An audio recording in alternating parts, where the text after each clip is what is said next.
नमस्कार, मी सृष्टी आणि wise of सृष्टीमध्ये तुम्हा सर्वांचं मनापासून स्वागत. आज एक अतिशय महत्त्वाचा दिवस आहे. तो दिवस म्हणजे 26 नोव्हेंबर, संविधान दिन. तुझं ना माझं भारतीय संविधान देशाचं, यात तुझे हित आहे, यात माझे हित आहे. अरे नादान माणसा, भारतीय संविधान मानवतेचे गीत आहे. हा फक्त एक दिवस नाही, ही त्या महान प्रवासाची आठवण आहे, जिथे भारताने आपलं स्वतःचं भविष्य स्वतः लिहायचं ठरवलं. आपलं संविधान म्हणजे फक्त कायदे, कलम यांचा संच नाही. ते आहे भारताचं स्वप्न, आपल्या देशाची ओळख आणि प्रत्येक भारतीयांचा अधिकार. संविधान सभेनं 2 वर्ष 11 महिने 18 दिवस अखंड परिश्रम करून जे संविधान तयार केले, ते आज जगातील सर्वात मोठं आणि सर्वात सुंदर संविधान म्हणून ओळखलं जातं.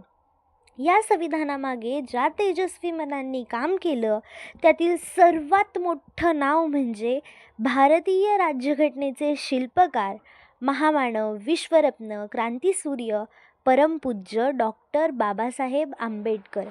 त्यांनी फक्त संविधान लिहिलं नाही, तर प्रत्येक भारतीयाला स्वाभिमानाने जगण्याचा हक्क, समानतेचा हक्क, स्वातंत्र्याचा हक्क आणि न्याय मिळवण्याचं बळ दिलं.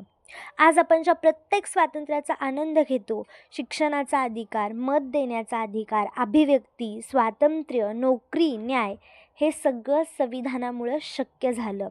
संविधान फक्त कायद्यावर लिहिलेलं नसतं, तर ते आपल्या वागण्यातून, आपल्या कृतीतून, आपल्या विचारातून जिवंत राहतं. आणि सगळ्यात मोठी प्रेरणा म्हणजे ज्यांना कधी वर्गात बसू दिलं गेलं नाही, त्यांनी संविधान लिहून देशाचं नाव संपूर्ण जगात उज्ज्वल केलं. Just thought, today two brothers may not live under one roof, but the constitution make 140 crore Indians live as one family. This is the power of Indian constitution.